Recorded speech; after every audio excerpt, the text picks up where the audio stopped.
What's going to be different about this film in particular is that it focuses on the hypermasculinity, the heterosexism, and the homophobia that have informed contemporary notions of black masculinity for so long. It really comes down to one essential question that we're trying to answer, which is, can you be a man if you're also sleeping with one?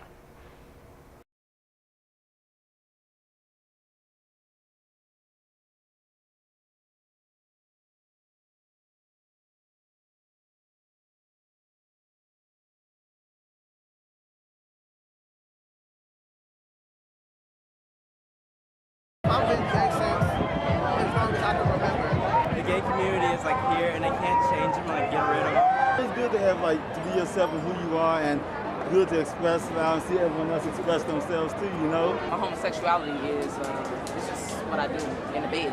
It's not my entire person.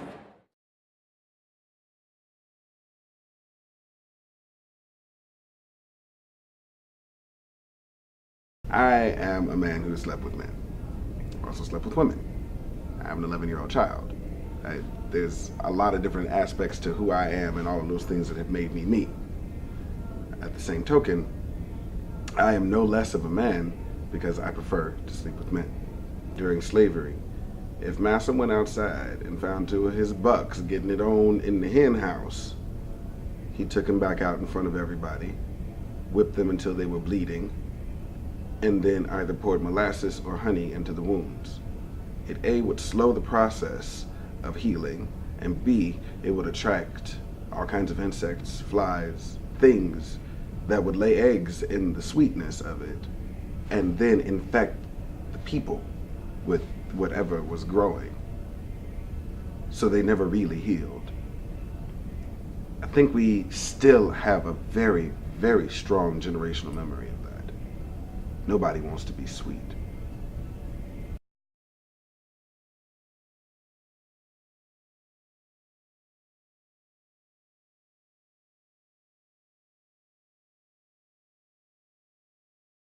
I mean, different things come up in our family, yes, because we're same gender. Some different topics may come up than in other families, but I think it's different for every family.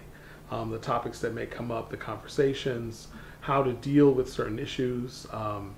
Yeah, we've had wonderful relationships with their schools. And so we see ourselves as kind of a normal family with kids, dogs, a turtle, and a white picket fence. And actually ours is black. But we see ourselves as a normal family.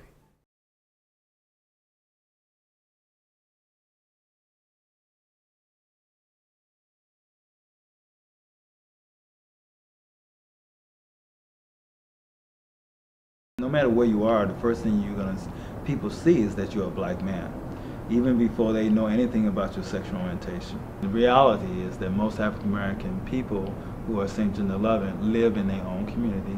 They don't live in gay and lesbian ghettos. They have sex with their own race, and they feel very comfortable being in that community. And it's about bringing visibility to our own African American community that we're there, we're present, and that we are very much productive forces in the community.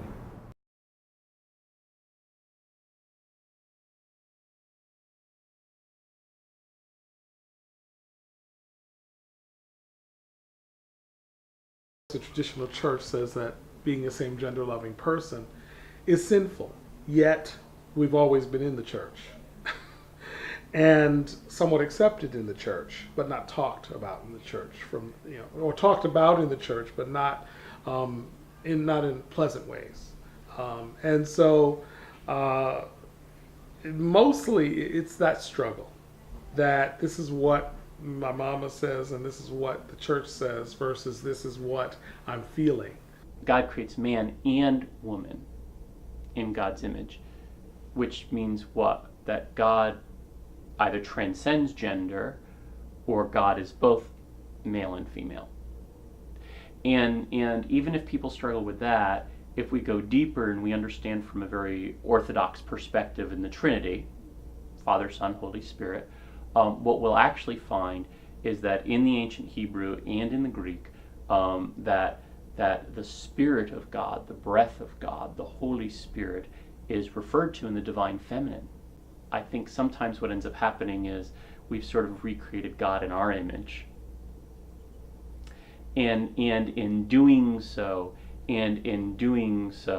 I think that we have tried to usurp some of God's power to love and to judge. And I think that that's where the train really got off the tracks.